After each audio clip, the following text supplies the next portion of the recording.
هذه القصيدة مهداة الخالي علي بن مسفر بن حصان الشريفي.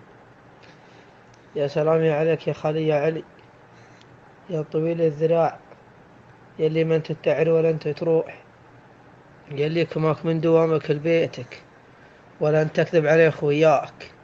يا ويلي على خالي علي ولا لا ينقل في ود الدواسر وهو جاينا صوب بيتنا في السراء. يا خالي يا علي وين انت؟ انا شهد انك بطيت علينا ما جيت انا. يا ويلي ولا خالي يا علي يا خالي، خالي يا علي يا وين انت؟ من قد لك ايام ما دقيت، ولا اله الا الله. يا خالي يا علي، يا طويل الذراع، يلي تطمر كما الحصان وتعسى المهار، ولا اله الا الله. وسلامتكم. يجن بكيك وابكي خالك علي، اجت ان تمرض ويمرض خالك علي، جان ما عاد تشوفه ولا عاد يشوفك. ابكيك وابكي نخرك وابكي وجهك وابكي خالك علي، الله لا يصح لسانك ولا يبيض وجهك.